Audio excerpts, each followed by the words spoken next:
A special thank you to each of our subscribers who make this channel possible. Here's today's story.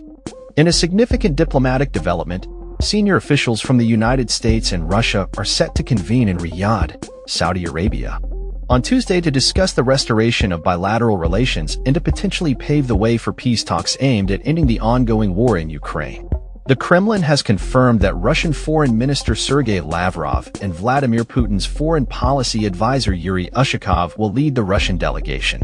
On the U.S. side, Secretary of State Marco Rubio, National Security Advisor Mike Waltz, and Special Envoy Steve Witkoff will represent the American interest in these high-stakes discussions. The meetings come on the heels of a phone call between President Donald Trump and President Putin, during which both leaders reportedly agreed to initiate negotiations to bring an end to the conflict that has gripped Ukraine since 2020. This development has raised eyebrows and concerns among European leaders, who fear being sidelined in the peace process. The U.S. State Department has indicated that the talks in Riyadh are primarily logistical, aimed at preparing for a possible face-to-face meeting between Trump and Putin, with the hope of making substantial progress regarding the Russia-Ukraine situation. Witkoff expressed optimism ahead of the talks, stating, "Hopefully, we will make some really good progress with regard to Russia-Ukraine." However, the urgency of these discussions has alarmed Ukraine and its European allies, who have not been formally included in the U.S.-led initiative. The lack of prior notification to European partners about Trump's discussions with Putin has further fueled concerns about a potential shift in the U.S.'s approach to the conflict. Rubio has clarified that while there is no established process for peace negotiations yet, there is a clear intention to explore avenues that would eventually involve Ukraine and European nations in the dialogue. If it's real negotiations, and we're not there yet, but if that were to happen, Ukraine will have to be involved, because they're the ones that were invaded, he stated during an interview. Ukraine's President Volodymyr Zelensky has expressed his country's unwillingness to participate in the Riyadh talks or recognize any agreements made without Kiev's involvement.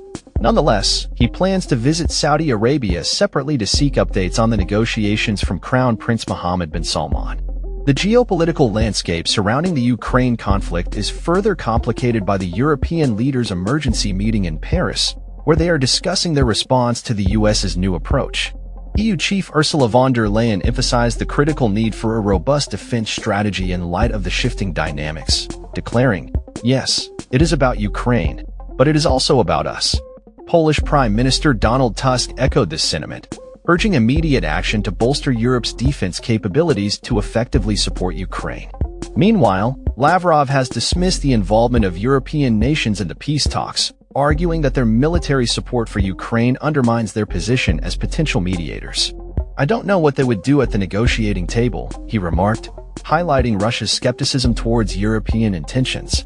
As the diplomatic landscape evolves, the stakes remain high for all parties involved. The outcome of the Riyadh meetings could have far-reaching implications for the future of U.S.-Russia relations, the ongoing conflict in Ukraine, and the security architecture of Europe. Observers are keenly watching how these negotiations unfold and what impact they will have on the balance of power in the region. That's all for this story. We upload videos every day covering many different subjects, so hit that subscribe button to stay informed. Thanks for watching.